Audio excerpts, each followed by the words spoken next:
Olá, eu sou a Priscila Alcântara e vou estar com vocês aqui nesta Conferência Forense, ForenseCon 2022. Nós vamos estar falando sobre o tema Profile e Perícia em Crimes Sexuais. Aqui você pode acompanhar comigo, né? Também, né, entender como que funciona a questão da investigação, do perfilamento criminal, né, o processo investigativo para identificar vítimas, identificar aí agressores, ver os perfis de agressores, os tipos de agressores, nós vamos ver, e como que é o processo pericial quando acontece um crime sexual. Como que essa vítima deve ser acolhida e deve ser atendida, ok?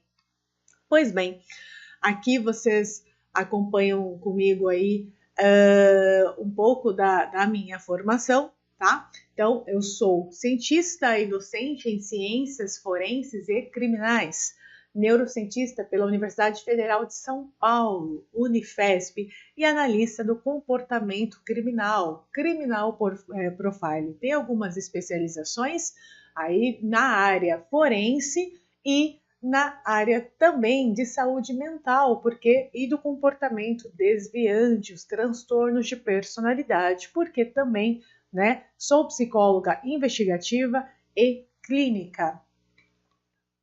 E nosso tema está aí, né? Profile e perícia em crimes sexuais.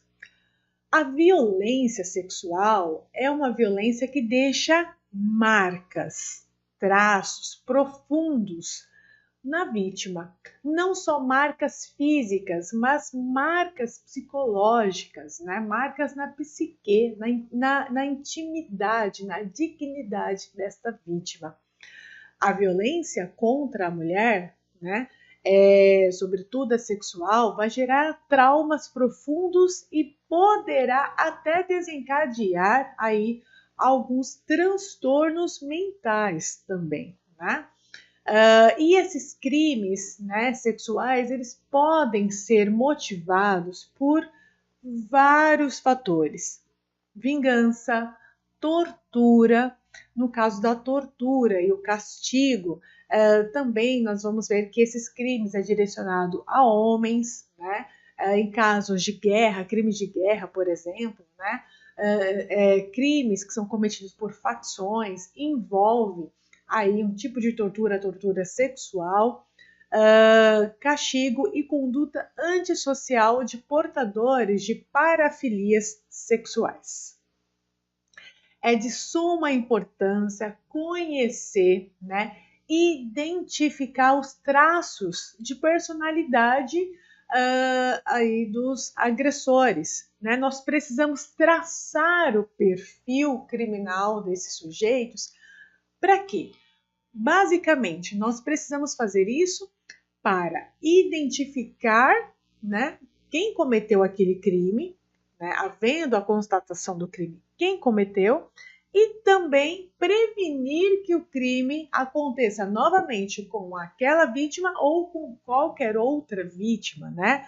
E assim nós vamos poder desenvolver também estratégias para capturar aquele suspeito, né? E prevenir aquele tipo de ação naquela comunidade, naquela sociedade, né?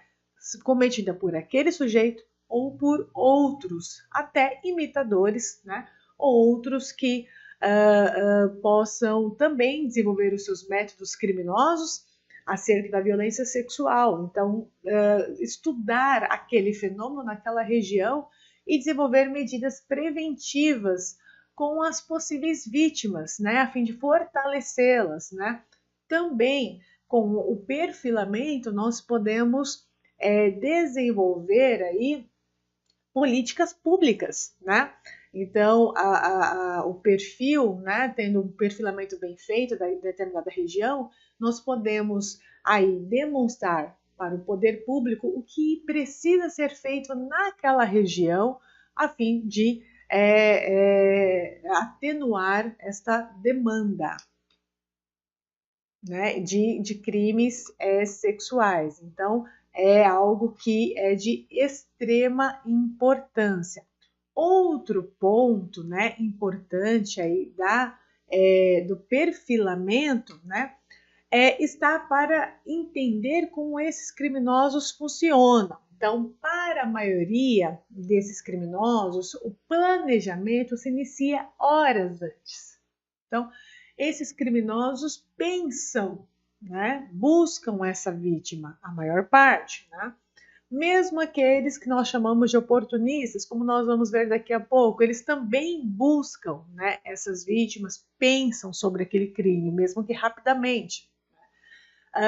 E esse pensar, esse planejamento, ele pode ser horas antes, né, no caso desses mais impulsivos, ou dias, meses antes, né, no caso, por exemplo, dos pedófilos, dos abusadores de crianças, eles planejam isso meses antes. Apesar de compreenderem que estão agindo fora da lei, então eles sabem, têm consciência de que aquele ato é um ato antissocial. O que significa isso? Vai contra as regras da sociedade, vai contra aquela sociedade que ele está inserido, né? Contra as regras. Ele sabe disso, mas ele desconsidera isso. Essa informação não tem peso para ele, né? Peso no sentido que o controle o comportamento dele. Então, eles racionalizam o comportamento, se convencendo de que não estão cometendo crime algum, de que eles possuem até direito de fazer aquilo. Né? Nós vamos ver em casos de pedófilos, por exemplo, que eles acreditam que têm direito sobre a criança, né? E que podem fazer o que quiserem com a criança. Outros até projetam, né? Ou transferem o seu desejo, né, as suas fantasias para a criança, acreditando, né, que a criança corresponde à fantasia dele, né? Então, o comportamento dele é aceitável para ele, né? Outro ponto interessante, né, da questão do perfilamento é que nós vamos perceber que os agressores sexuais, diferente de outros tipos de criminosos, né, eles são um grupo bem heterogêneo, né? Não existem algumas semelhanças, né, entre eles, porém, né, que permite aí até separar em certas tipologias que nós vamos ver daqui a pouco. Porém, é um grupo bem heterogêneo, não é uma demanda específica, por exemplo, de a população mais pobre, por exemplo, né? Classe média ou uma população elitizada. Não, né? Então, nós vamos encontrar criminosos sexuais, né? Desde de profissões mais técnicas, né, operacionais, até gerenciais, por exemplo, né? Nós vamos encontrar em todas as faixas econômicas, em todas as raças, grupos étnicos e religiões, né? Então, nós vamos identificar em toda a sociedade. E quando nós vamos estudar, né, a história da evolução humana, do ponto de vista do delito, do crime, nós vamos perceber que em diversas culturas, né, e pontos históricos, a violência sexual estava presente, né? Por algum motivo estava presente aí a violação do corpo do outro, né? Como um castigo, como um rito, enfim, estava presente aí a violência sexual, né? Então, a grande maioria não tem um comportamento criminal específico, então não pertence, por exemplo, a uma facção criminosa, né? Não é um crime relacionado a uma organização criminosa específica, por exemplo, né? Pode ser um recurso de tortura utilizado pela organização criminosa, mas não é específico disto, né? E tipicamente o seu grau de escolaridade também é diverso. Nós vamos encontrar agressores com ensino fundamental, né? Agressores analfabetos, com ensino médio ou graduados, né? Com um nível acadêmico aí elevado. Então, não é uma questão de conhecimento, né? De cognição também, né? De inteligência, de QI, não envolve esses fatores, né? Então, nós vamos encontrar em todos os grupos, né? Geralmente, a maioria está empregada e apenas 4% sofre de algum tipo de doença mental grave, algum transtorno mental grave. Nós vamos ter alguns tipos, né? Então, as tipologias de agressores. Por mais que eles sejam heterogêneos, né, essas tipologias estão fundamentadas nas motivações desses sujeitos, né? Motivação para cometer o ato, né? E a vítima de preferência também, né? A motivação aí versus a vítima de preferência. Nós temos diversas tipologias, mas as mais comuns são essas daqui, né? Então, nós vamos ter aí os violadores oportunistas. São aqueles que têm um comportamento mais impulsivo. O próprio nome já diz. Eles buscam a vítima no momento oportuno. Então, aquela vítima que está mais acessível. Eles podem até planejar, porque dentro desse grupo, nós vamos ter aí os violadores oportunistas mais desorganizados, né? E os violadores oportunistas menos desorganizados, né? Ou organizados. Então, eles vão planejar. Aquele menos organizado, né? Os desorganizados, eles geralmente vão ser mais impulsivos ainda, vão atacar vítimas conhecidas, vão atacar na região que moram, não precisam de substância química, né, álcool, algum outro tipo de droga para cometer o ato, né, como ali até uma substância, né, para desenvolver, dar mais coragem ou até relaxamento, né? Não precisam disso, não se preocupam em esconder a vítima caso a vítima venha a óbito, né? São mais displicentes e deixam vestígios mesmo, né? Por onde passam. Então, são mais desorganizados. E nós vamos ter o grupo mais organizado também, que é aquele que vai ainda se preocupar em buscar uma vítima em uma outra região, em um outro bairro, por exemplo, né? Evita vítimas conhecidas, busca esconder os vestígios, busca disfarçar mais, né? Ou manipular a vítima, se a vítima for conhecida, mas para poder até continuar cometendo os atos de agressão. Ele vai buscar oportunidades. São os violadores oportunistas. E é importante o perfilamento, porque nesse processo nós montamos o perfil geográfico, né? Que indica para nós se esse agressor ele transitou, né? Para agredir, buscar a vítima, deixar, né, a vítima em algum lugar, se veio a óbito também esconder, né? E se ele agiu na zona de conforto ou ele saiu da zona de conforto, né? E isso nos indica o perfil psicológico dele, o perfil comportamental e a provável área que ele vai atacar novamente. Violadores motivados por raiva. Esses são bem complexos, né? São aqueles que, além da violência sexual em si, que já é brutal, né? A dimensão dessa violência, eles também agridem fisicamente a vítima. Então, batem, espancam, torturam essa vítima, violentam sexualmente essa vítima usando objetos também. Então, tacos, pedaços de madeira, garrafa, facas, perfuram, né, no caso das mulheres, perfuram o útero dessas mulheres, né, garroteiam o pênis das vítimas, no caso das vítimas masculinas, né, do sexo masculino, torturam essas vítimas, né, e com muita agressividade. No processo pericial, né, durante a perícia no local, a perícia no corpo da vítima, nós vamos identificando sinais dessa agressividade. Por isso a importância, né, da equipe de investigação e dos perfiladores estarem sempre conversando, se relacionando com a equipe pericial. É um trabalho multiprofissional, né? Porque aquilo que foi identificado durante o processo pericial serve de informação para os perfiladores comporem aí o perfil desse sujeito e até dessa vítima, né? Nós temos aí os violadores sexualizados, né? Tem a motivação sexualizada. São aqueles que pensam 24 horas em relação sexual, né? E fantasias bem pervertidas, né?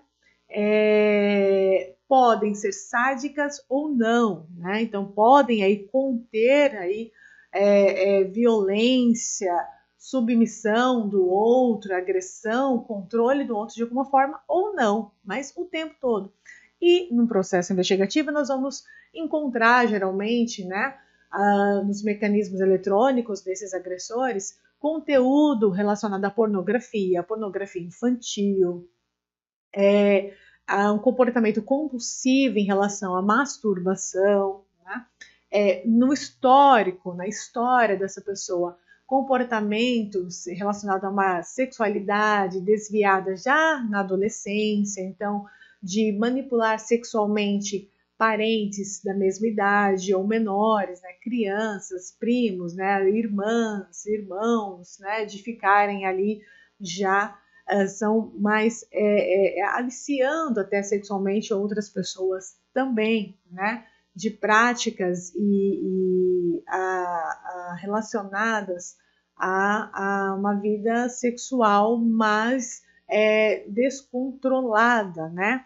Uso além da pornografia, né, da prostituição também. Nós temos um violador vingativo, que ele, no momento da agressão, ele até ganha características do violador por raiva, porque esse vingativo, ele vai fazer uso da violência sexual, do abuso sexual para torturar a sua vítima, né? Então é uma vingança. Então vai ganhar um ar de tortura e vingança, é para maltratar, para humilhar a vítima. Geralmente, tá, as vítimas são mulheres, então homens, né, do sexo masculino aí que estão pessoas do sexo masculino que vão violar mulheres, então machucar, né, machucam o útero, perfuram, cortam os mamilos. Por exemplo, uma situação que é muito corriqueira, a mulher se separou do sujeito, né, e ele não aceitou a separação. E ele violenta essa mulher, né, e agride para castigá-la por ter deixado ele. Pior ainda, essa mulher se envolveu com uma outra pessoa, entrou em outro relacionamento. Então, ele vai se vingar por ter sido trocado. Esse tipo de violência também acontece entre pessoas do mesmo sexo, né? Então, agridem o outro sexualmente para torturar por algum motivo. Então, nós vamos identificar esse tipo de violência dentro dos presídios, não só masculinos, mas femininos também, né? Então, serve aí como uma forma de vingança, tortura e manipulação, controle do outro, né? Submissão do outro, aí ganha um teor sádico, né? Então, nós vamos ver esse comportamento entre mulheres nos presídios femininos e entre os homens também, né? Em crimes de guerra, crimes, né? Também contra pessoas transexuais, então pessoas que violentam aqueles que se posicionam como transexuais, né? Nós tivemos alguns casos, por exemplo, que o vizinho, nós tivemos no Brasil, né? Que o vizinho violentou aí a vizinha, né? Após ela assumir a orientação homoafetiva. A justificativa dele era que ele iria ensinar para ela o que era ser um homem, o que é ser homem, né? O que um homem deve fazer com uma mulher. E ele iria ensinar o papel dela de mulher também. Então, essa foi a justificativa dele. Então, infelizmente, né, nós temos esse tipo de criminoso.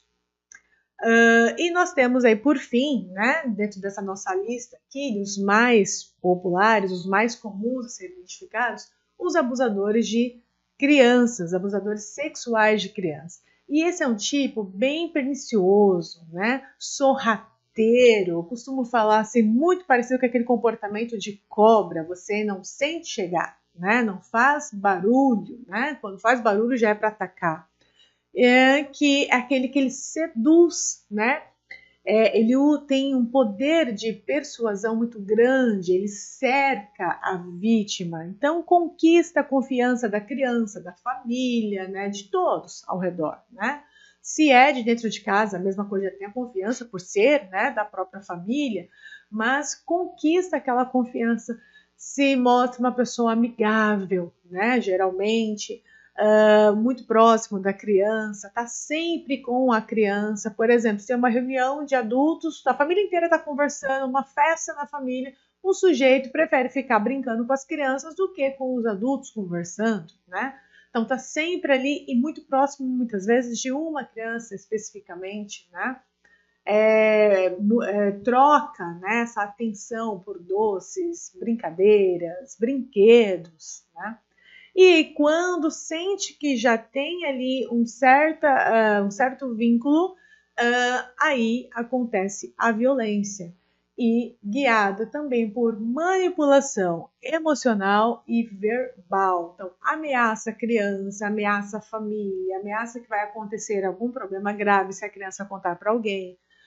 Diz que a criança vai sofrer algum tipo de sanção, algum castigo, porque a criança fez aquilo e aquilo é errado. Chora, manipula a criança, a fim até de continuar violando essa criança. Então, nós temos aqui, né, esses são os 5, né, tipos mais comuns de violadores sexuais. E quando acontece a violência sexual, o que a gente tem que fazer, né? Como que deve ser o procedimento, infelizmente, quando isso acontece?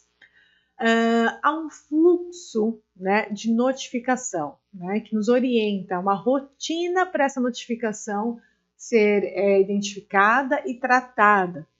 Inicialmente, nós temos que fazer um registro dessa agressão, porque não tem como, né, as autoridades identificarem, saberem o que está acontecendo se não for denunciado, né? Então, é importante. E isso eu bato muito nessa tecla. Nós precisamos orientar a sociedade a sempre denunciar todos os crimes, tudo aquilo. Não viu que está acontecendo algum crime? Denuncie, né? Dá para denunciar de maneira anônima, enfim, denuncie. Para que possa ser investigado e a justiça possa acontecer. Caso contrário, né, a impunidade é que reina, né? Então, é importante, primeiro, fazer um boletim de ocorrência, que no Brasil nós usamos um termo chamado BO, né? BO, que aí é uma sigla para Boletim de Ocorrência. A fase que nós chamamos que esse boletim de ocorrência é a fase de apuração, né? Começa com esse documento. E nesse processo é instalado o inquérito, que é o primeiro passo, né? Começa a instalação do inquérito, primeiro passo, boletim de ocorrência, para haver a investigação. O inquérito é peça-chave, né? Para identificar o agressor e responsabilizar os autores, né, desta agressão. Quando é feito o boletim de ocorrência, lá na própria delegacia, né, lá no distrito policial, ocorre o encaminhamento desta vítima para o Instituto Médico Legal, que é o local onde será coletados os vestígios biológicos, será feita a perícia. Isto quando a vítima está viva, né? Quando a vítima, né, veio a óbito em decorrência da própria violência, né, ou após a violência, então aí o delegado, né, solicita, ou a equipe pericial, né, é direcionada para o local de crime. Então é solicitado uma perícia no local de crime para identificar aquele local e depois aquela vítima é levada também ao Instituto Médico Legal para ser coletado lá os vestígios biológicos no corpo daquela vítima, né? Então, os exames são muito parecidos, né? Só nesse processo inicial que muda um pouquinho, que geralmente o perito criminal vai até o local de crime e no caso da vítima viva, ela já é direcionada para o Instituto Médico Legal. O perito de local de crime também, no caso da vítima viva, pode ir até o local de crime, o local que aconteceu a violência, né, para identificar se há algum vestígio ali, sobretudo se a violência foi notificada logo após a ocorrência do ato criminoso, né? E aí, nesta segunda etapa, né, começam a obtenção de provas, e é super importante, né? Nós vamos ter o laudo pericial e a prova testemunhal. Então, nós vamos começar a coletar os vestígios biológicos e também, né, os testemunhos da vítima, suposto agressor, seja ele já foi capturado, da qualquer outra testemunha que tenha visto alguma coisa, né, que tenha acompanhado aquele processo, nós vamos coletar e já ir perfilando, né? No primeiro caso, na questão pericial, o delegado deve solicitar provas do ato sexual. Então, vai uma solicitação para o Instituto Médico Legal pedindo o exame de conjunção carnal.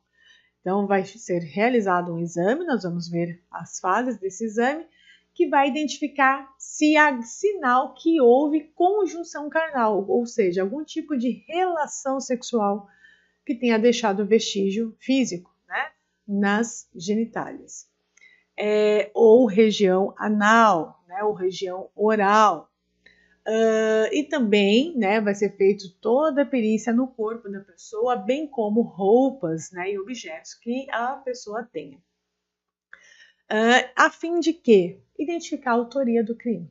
Então, tudo isso é para a gente tentar identificar quem fez, né, se houve crime, quem fez o crime, e assim poder, né, haver justiça. Por isso, né, é muito importante que, mais uma vez, nós possamos orientar os nossos e toda a população, né, que caso haja alguém sofra algum tipo de violência sexual, né, que a pessoa procure preservar os vestígios. Né? Lógico que é horrível, angustiante e normalmente o que as vítimas mais querem é sair daquilo, tomar um banho, né? Jogar aquela roupa fora, se limpar de tudo aquilo, a fim, né, de tirar aquela angústia, como se pudesse arrancar com a mão aquela angústia. Mas é importante que as pessoas entendam que quanto mais rápido forem procurar, né, as autoridades notificarem aquele crime, mais vestígios serão coletados e mais vestígios serão preservados e muito mais rápido e fácil nós vamos identificar o autor, né? E a justiça será feita. A justiça vai ser feita.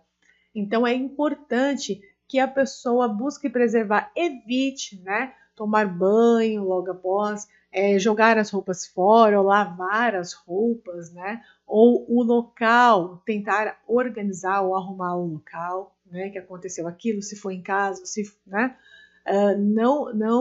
tentar preservar o ambiente também.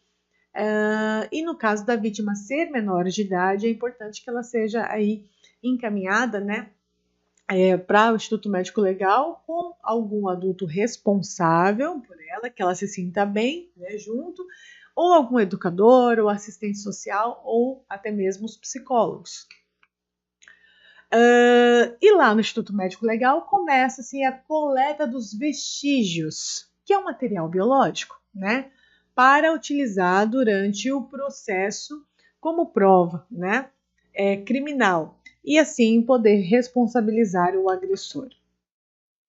Os procedimentos técnicos, vamos lá ver, né, visam normatizar e orientar o atendimento integral às vítimas de violência sexual, com registro de informações e coleta de vestígios. Então veja que é um processo integral e um processo que é uma norma, né, em todos os lugares.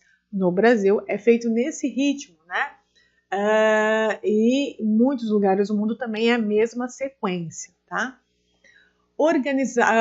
de acordo em um processo orientado pela Organização Mundial da Saúde. Então, em diversos países nós vamos encontrar o mesmo processo. Claro que dependendo da região, né, um processo ou outro pode ser prejudicado, mas é basicamente o mesmo.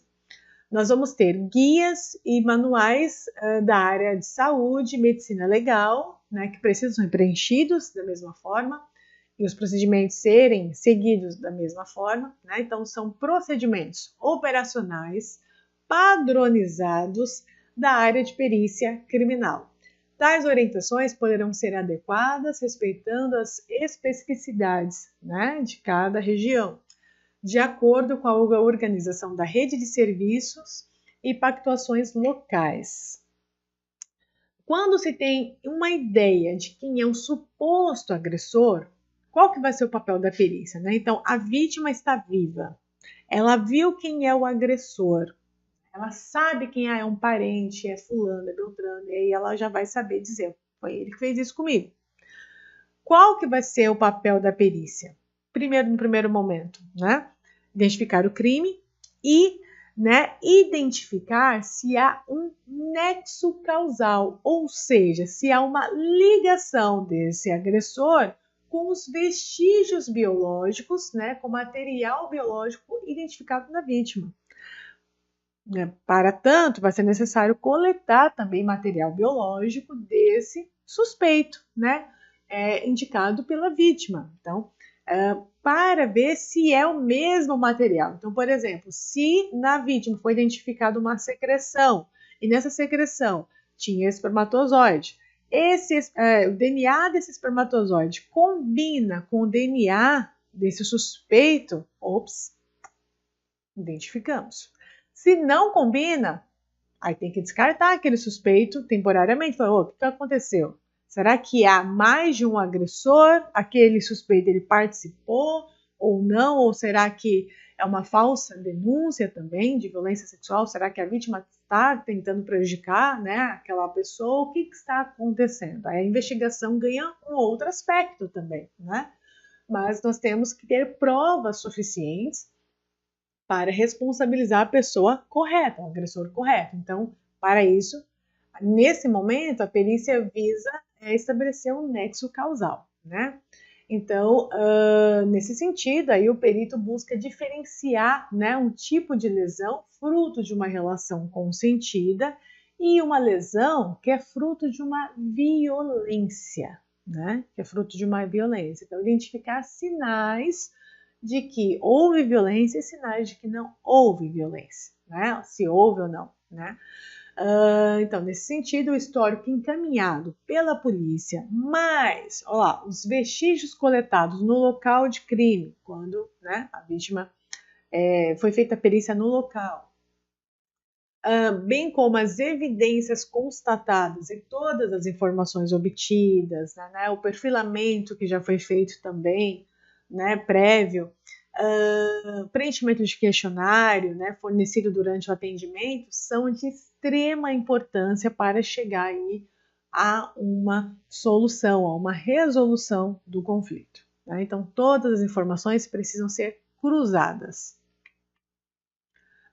Então, nós vamos ter uma sequência nesse método pericial, né? Nessa sequência, ela visa primeiro a anamnese, depois escuta qualificada, né? Como deve ser a coleta desse testemunho, a realização em si do exame físico, né? Dentro dessa realização, nós precisamos descrever as lesões, registrar essas informações, né? E coleta desses vestígios. Anamnese. Anamnese é aquela conversa, né, inicial, aquele momento em que nós vamos conhecer a vítima ali e buscar compreender o que, né, aconteceu, né, como que aconteceu. Mas é de suma importância mantermos o sigilo. Postura ética sempre, né, e sigilo. Eu sempre falo para os meus alunos, trabalhar na área forense, atuar na área forense, você tem que ter um comportamento discreto, né? A ética é fundamental, assim como em todas as profissões, mas na nossa área tem um peso maior. Ética e sigilo, sempre, né? Não é espaço para estrelismos, fama, tá? Então, em cima da dor do outro, não é espaço para isso, tá? Aliás, nenhum lugar deve ser, mas a nossa área é muito mais ainda. Então, é sigilo das informações sempre. Por quê? Pode comprometer ao processo investigativo e também você está reafirmando uma violência, uma agressão, uma invasão à vida do outro, à dignidade do outro, à liberdade do outro, né? Ao que é humano do outro. Não se pode, tá? Então, comportamento sigiloso sempre de todas as informações prestadas pela vítima, repassar para o outro profissional que vai ter acesso, né? Aquela vítima, então, por exemplo, do delegado para o médico, apenas as informações necessárias para garantir o atendimento adequado e ouvir atentamente, né, o relato da situação, de forma que a gente possa aí avaliar e possibilitar aí risco de morte ou repetição da violência.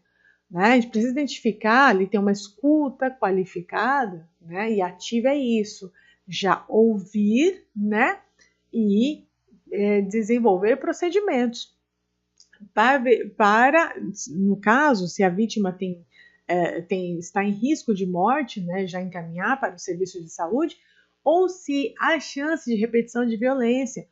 Por exemplo, quando o agressor mora com a vítima, né, no caso das crianças que sofre violência por parte de algum parente, ou a esposa que foi violentada pelo marido, ou o marido que foi violentado pela esposa, enfim. Será que precisamos de uma medida protetiva para aquela pessoa? Então, tudo isso tem que ser identificado nessa conversa. Ainda, na anamnese, realizar os exames clínicos, né, a coleta do material, né, com consentimento informado. Então, lá no processo de anamnese, nós vamos orientar como que vai ser o processo, né, de coleta da perícia, quais procedimentos serão realizados, né, apresentar o termo de consentimento, né, para que essa vítima permita que esse exame seja feito, e também informar que serão preservados, serão armazenados pelo período de investigação ali o material biológico coletado, né? E para ser identificados e respeitar também a todo momento a confidencialidade do caso, né? Não é para aconteceu isso, né? Não, confiabilidade do caso. Ainda na anamnese, nós vamos identificar que todas as informações devem ser cuidadosamente registradas numa ficha padrão, que é a ficha de atendimento multiprofissional às pessoas em situação de violência sexual. Multiprofissional porque essa vítima ela vai ser atendida por vários profissionais, né? Para assim poder cuidar da demanda como um todo, de forma integral. Então é importante que haja essa ficha para que todos os profissionais também se identifiquem o procedimento que vai ser realizado. Sempre com letra legível, né, até porque o colega né, nem sempre vai entender aqueles símbolos, né, e nossas letras nem sempre são as melhores, ali aquela fácil de ler, né? Então tem que ser de maneira legível, sem espaços em branco, tendo em vista que esse registro poderá ser fonte oficial de informações, especialmente quando o exame pericial ainda não foi realizado. Constar nessa ficha, né, de atendimento multiprofissional às vítimas de violência sexual, data e hora de cada procedimento, a história clínica, né, tudo que foi coletado, informações iniciais, exame físico completo, incluindo ali o exame ginecológico, descrição minuciosa das lesões, relatando se são recentes ou não. Essa sua localização específica né, é possível identificar. Descrição do relato da vítima, da forma como a vítima falou, com as palavras que ela utilizou, não são com as palavras que nós entendemos, com aquilo que ela disse exatamente, bem como das orientações fornecidas a ela após, né, o procedimento. O profissional que atendeu também precisa estar identificado. A escuta qualificada. Nós precisamos ter em mente que, assim como os agressores são heterogêneos, as vítimas também, né? Então, nós vamos encontrar diversas vítimas, né? Desde bebês, crianças, adolescentes, jovens, adultos, né? Pessoas do sexo masculino, sexo feminino, né? Pessoas com orientação sexual diversa, né? Homoafetiva. Enfim, nós vamos encontrar muitas pessoas com etnias diferentes, culturas diferentes, raça diferente. Então, nós precisamos ouvir esta pessoa do prisma dela, do ponto de vista dela, não daquilo que nós entendemos da situação, daquilo que nós entendemos do mundo, né? Mas do ponto de vista do outro. Então, o primeiro passo é se colocar no lugar da pessoa. Né? Quando nós olhamos para o outro como nós gostaríamos que olhassem para nós, nós já passamos a cuidar desta pessoa, amamos essa pessoa, né? Acolhemos adequadamente essa pessoa, né? Fazemos aí uma escuta empática. Então, a capacidade de escuta sem pré-julgamentos, em posição de valores, né? Aptidão para lidar com conflitos, valorização da queixa da pessoa e identificação aí das necessidades são pontos básicos de acolhimento que poderão aí incentivar com que a vítima colabore com o exame físico. Se ela se sente cuidada, ela vai facilitar muito mais a coleta do vestígio biológico, ela vai sentir que ela está numa equipe que a respeita e que quer ajudar ela verdadeiramente, né? Já ouvi de muitas vítimas que vieram agradecer, olha, obrigada pelo atendimento, obrigado por ter me ouvido, né? Por ter cuidado de mim. Então, se sentem abraçadas, protegidas. Então, ao invés de reafirmar, né, a violência, né, agredindo novamente, com truculência no atendimento, nós vamos ter um atendimento humanizado, cuidadoso, delicado, né? Então, a escutativa, né, gera essa relação de empatia, que, por sua vez, né, é a capacidade de criar comunicação sintonizada. Então, é harmoniosa a partir das demandas da pessoa, daquilo que ela vai se posicionando. Então, é entender a questão a partir do prisma dela, assim como a possibilidade de se colocar, né, no lugar do outro sempre. Aí, nós vamos para o exame físico, né? Então, no exame físico, nós vamos começar o processo pericial, a coleta de vestígios biológicos. Então, nós temos que informar para a pessoa, o passo a passo do exame, quais locais no corpo que serão tocados, como serão tocados, se vai ser usado algum tipo de instrumento específico para essa coleta, né? E quanto que nós vamos usar esse instrumento. Caso haja uma recusa, a decisão e autonomia da pessoa devem ser respeitados. E tudo deve ser feito com muita delicadeza, sem pressa, sem correria, né? Então, nós temos que respeitar o tempo da pessoa.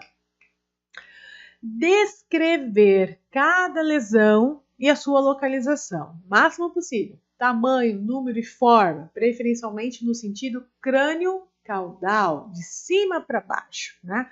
Inclusive as lesões genitais e extragenitais, assinalando-as na ficha de atendimento específica, né? Que é uma ficha aí de atendimento para a perícia, o exame de corpo de delito, né? E, se possível, também fotografando essas lesões com o consentimento da pessoa. E apenas a lesão, não é fotografar a pessoa, a lesão. O exame deverá ser realizado pelo médico com a presença de um outro profissional de saúde, geralmente tem uma enfermeira, né, que também conhece do procedimento, é habilitado para tal, né, as pessoas aí que sofreram violência sexual. Então, a vítima não fica sozinha, né, no atendimento. E aqui nós vamos ver o processo aí de coleta dos vestígios, né? Nós temos aqui, nesse caso, essa primeira vítima, né? Então, iniciando o exame nessa direção, crânio caudal, então, né? De cima para baixo.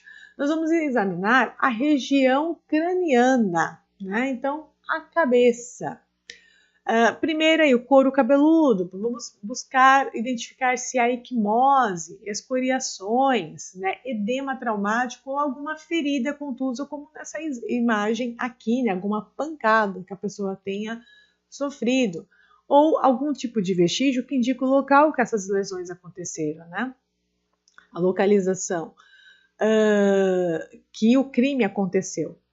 A face, se na face há alguma fratura, né, na mandíbula, né, no nariz, marca de mordida na bochecha, aqui no rosto, na pele, no lábio da pessoa, alguma equimose também, os olhos, se há alguma equimose periorbitária, né, então em torno dos olhos, aquele famoso olho roxo, né, e também se há alguma hemorragia interna, né?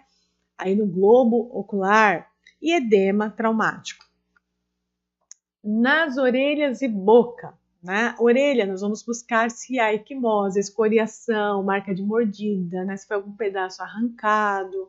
Atendi uma vítima que o sujeito ele cortou a orelha dela e cortou um pedaço da boca também e consumiu álcool durante a agressão, pegou esses pedaços e colocou dentro de um copo com bebida alcoólica, né, a famosa cachaça, né, e espremeu, né, socou com o socador e bebeu, né, esse líquido, enquanto estava ali, né, no processo com a vítima, né, a vítima viu tudo isso.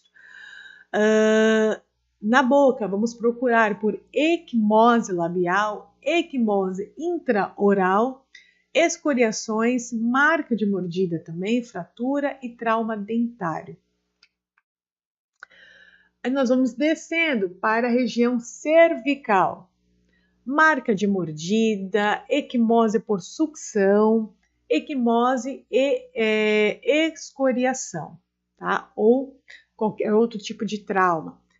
Vamos olhar a parte interna também. Então, se essa vítima sofreu, por exemplo, violência sexual oral, né? Então, se foi introduzido algum objeto, né? Ou até o pênis do agressor, né? Ou mão, né? Algum tipo de recurso que ele tenha utilizado que tenha causado algum trauma nas cordas vocais, na laringe, e aí que pode ter deixado a vítima sem voz, né? Então, com rouquidão, disfonia, ou ter causado alguma lesão mais grave, ter cortado, machucado, se há algum tipo de edema que dificulta a deglutição, né? Então, a vítima engolir, nós precisamos olhar. Aí, nós vamos descendo para a região do tórax, né? Tanto região frontal, né? Como posterior, né? Dorsal. Então, tórax e abdômen, para identificar aí, por exemplo, como na nossa imagem, esse tipo de lesão, né, que é a equimose por sucção, escoriação, marca de mordida, algum corpo estranho presente na pele, né, como terra, graveto, tarraxinha, algum tipo de vidro, caquinho de vidro, farelo de vidro, né, que indica até o local que o crime aconteceu também, ou o recurso que o sujeito tem utilizado. Nós vamos olhar as mamas, né? Então, a região mamária, vocês estão vendo na primeira imagem em cima, né, que a vítima sofreu lesão na região mamária, e a segunda imagem é um pedaço da mama, né? Então, o mamilo foi arrancado da vítima. Nós vamos perceber se há, identificar se há marcas de mordida, se o mamilo foi extraído, arrancado por mordida ou por algum objeto, cortante, ou sucção, né? Se houve sucção, equimose, escoriação e laceração, né? Se houve laceração do mamilo a ponto de ser extraído, ou se o mamilo está presente, mas foi lacerado também. Nos membros superiores, bem como as mãos, né? Sobretudo as mãos. Então, identificar se há equimose, escoriação, edema traumático, fratura, marcas de defesa, né? Lesão de defesa, como se a vítima tivesse entrado em luta corporal e tentando se proteger, né? Nós vamos depois ver que tem um exame, né? Para ver se há vestígios nas unhas também, né? Durante esse processo. Nos membros inferiores, se há equimose, sobretudo na região, né, na face medial das pernas, né, das coxas, então na parte interna, né, das coxas, lesão de defesa, né, se há alguma lesão na patela, né, se a vítima tentou chutar da joelhada, né, no agressor ou vice-versa. Se há fratura no tornozelo, se a vítima tentou correr e caiu, torceu o tornozelo, por exemplo. Cortes, marcas de mordida, principalmente na parte interna, nos glúteos. E aqui nós chegamos na região genital. Aqui nós temos a genitália feminina, né? Nós vamos olhar externamente a genitália feminina, verificar se há alguma equimose, alguma escoriação, edema, como nessa imagem de baixo, né? Há um edema muito grande e equimose. Se há algum trauma e se houve a rotura himenal, né? E a direção dessa rotura himenal, né? Como que aconteceu essa rotura himenal, se ela é recente ou não, que indica se houve conjunção carnal, né? Então, se houve ruptura do ímen, no caso das mulheres que eram virgens, ou no caso das crianças, né, e adolescentes que nunca aí tiveram relação sexual, então se houve essa rotura, né? Nós temos a região anal, que também precisa ser estudada, identificada, né, nesse processo. Então, aí nós vamos ver o ânus, né, se há equimose, escoriação, algum edema traumático, laceração ou dilatação, né? Por exemplo, se houve uso de algum instrumento, né, algum outro recurso, se há farpas de madeira, caso o sujeito tenha usado pedaços de madeira para violar a vítima, então nós precisamos identificar aí, né? E quando foi, se foi recente ou não.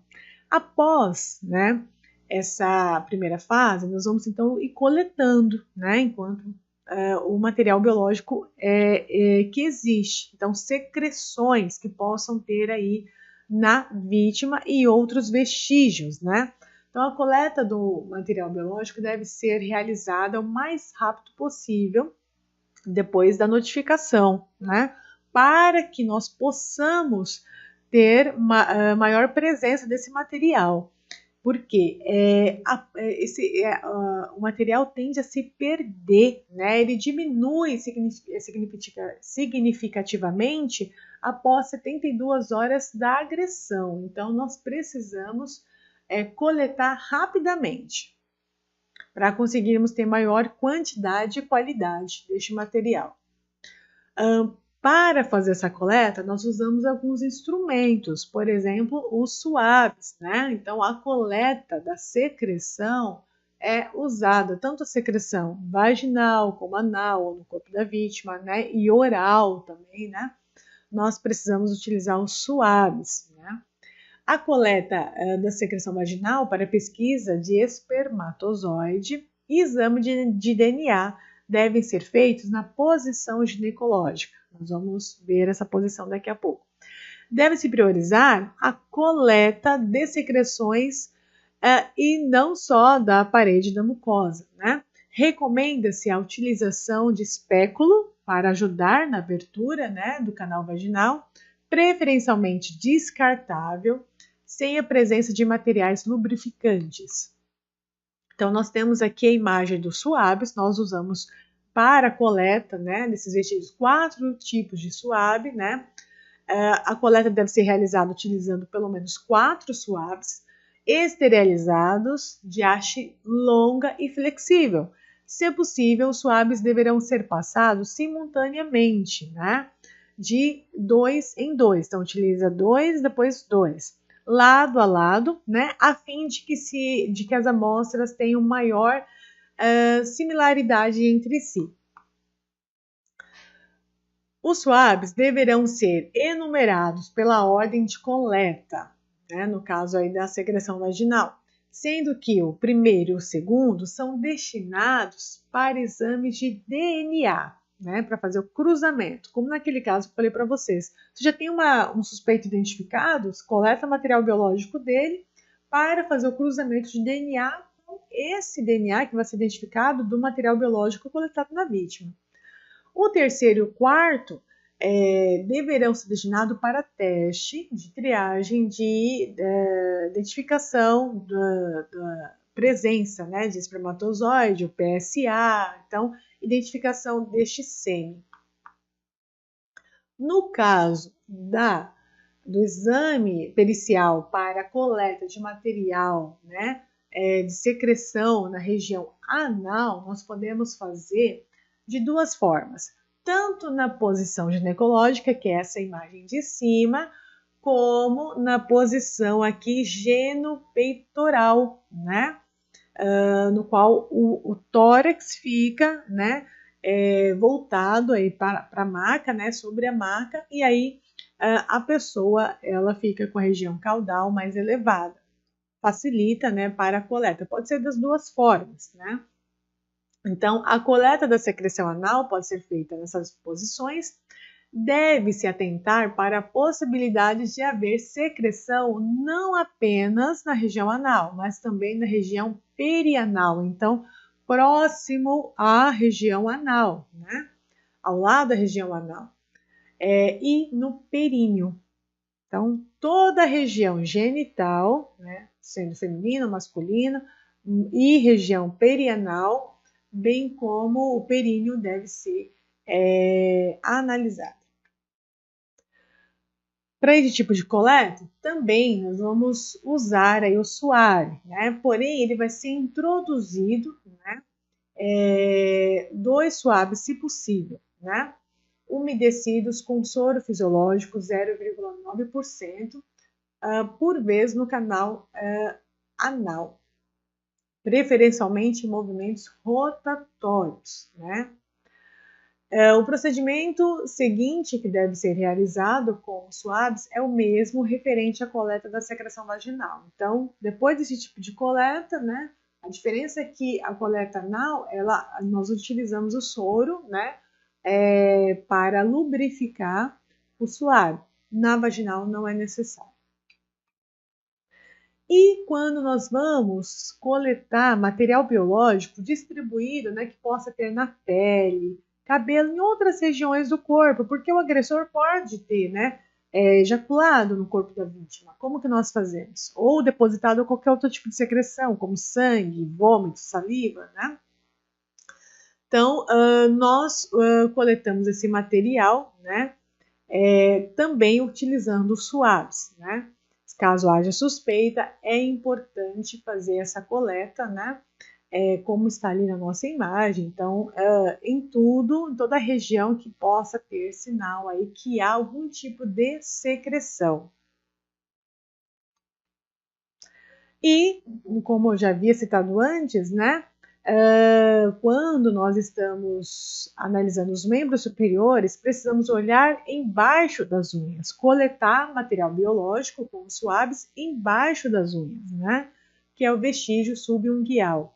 Então, que é de suma importância, porque né, nos dá um sinal se a vítima entrou em luta corporal. Normalmente as vítimas tendem a arranhar, né, segurar o agressor, né, a fim de evitar a agressão. E se caso, durante o exame, né, o profissional identificar se há algum material como cabelo ou pelo no corpo da vítima, né, é importante também coletar esse material, né, que seja diverso aí do cabelo da vítima ou que não seja possível identificar se é da vítima ou não, já, né, a coloração, enfim, também coletar para análise. Quando não é possível também, né, nós precisamos olhar as vestes, objetos, para ver se tem presença de sêmen ou qualquer outro fluido biológico, né, na roupa, na calcinha, na cueca, calça, vestido, objetos no local, né, cama, enfim, esteira, no local que houve a violência. Também deve ser coletados aí qualquer vestígio biológico, né, secreção que possa ter aí nesse local. E nós também fazemos o exame, né, que é a coleta aí de células da mucosa oral, também com os suaves, né, tanto no caso aí, né, nessa imagem, é uma coleta do suposto agressor para fazer aquele cruzamento das informações, identificar o DNA e cruzar com o DNA identificado através do material biológico coletado na vítima, né, e no local, fazer a comparação. Depois dessa coleta, aí vai a apuração dos fatos, né? A fase de apuração prossegue como, né? Havendo aí a audição ou oitiva, em termos jurídicos, seria aí da vítima e das testemunhas, que seria a prova testemunhal. Então, nós vamos ouvir as testemunhas, ouvir essa vítima, os testemunhos, né? Os depoimentos podem ser gravados, tá? Não precisa. Isso até para proteger a vítima de ter que ficar revivendo trauma, né, reconsolidando um trauma, cada vez que lembra, reconsolida aquela memória, né? Então, nós podemos gravar com o consentimento dessa vítima e no processo inteiro, né, durante o inquérito e até no julgamento, caso haja necessidade, os profissionais ou juiz pode questionar a vítima, né, de algum ponto da gravação que ficou ali, alguma dúvida, ou que eles precisam de um maior esclarecimento, mas a vítima não vai precisar de contar tudo novamente, né? E é de suma importância também, né, aí os laudos psicológicos para dar suporte às denúncias, né, de violência sexual que não deixam marcas corporais, né? Por exemplo, quando não houve a conjunção carnal. No caso de abusadores de crianças, né? Muitas vezes o abusador ele não cometeu a conjunção carnal, né? Não houve penetração, mas ele tocou a genitália da criança, fez a criança tocar a genitália dele, falou pornografia, fez a criança ter acesso à pornografia, expôs a criança de alguma forma à pornografia, né? E aí práticas sexuais. E o exame, a perícia psicológica pode constatar se houve ou não, né? Então, a perícia psicológica também utiliza recursos, exames, testes cientificamente comprovados, né, e fundamentados para identificação dessa violência sexual, quando, né, for necessário aí, e até para complementar também, quando, mesmo no exame pericial, houve a constatação, né? Houve de fato a conjunção carnal. Após o término da apuração dos fatos, né, o delegado faz um relatório geral, final, e encaminha esse inquérito, esse relatório ao Ministério Público, né? E o Ministério Público, né, o promotor vai analisar todo esse processo e oferecer aí a denúncia qualificada do crime, que segue para a vara criminal da Justiça Comum. Então, aí irá ter aí o processo completo, né, e o julgamento para, enfim, a Justiça determinar, né, a sentença, se aquele suspeito de fato é culpado, né, a culpa daquele suspeito e a sentença que ele deve cumprir, né. Aqui nós temos uma imagem até de um caso que alarmou aí o Brasil, né, e que está sendo investigado, então, e que está passando por esse processo que eu descrevi para vocês, né? Então, está em fase de apuração, para identificar se aí a autoria do sujeito, né? Tudo que aconteceu para que, de fato, a justiça possa ser realizada. Pois bem, eu gostaria muito de agradecer a cada um de vocês aí pela oportunidade de estarmos juntos nessa conferência fantástica, né? Nós tivemos aí vários palestrantes magníficos, Foi muito bom e é um prazer enorme sempre poder trocar conhecimento, compartilhar conhecimento, porque o conhecimento liberta, né? Aqui estão os meus contatos, né? E-mail, WhatsApp, contato telefônico, site e rede social. Nós podemos continuar conversando sobre isso e muito mais por esses canais, ok? Então, um grande abraço e até mais.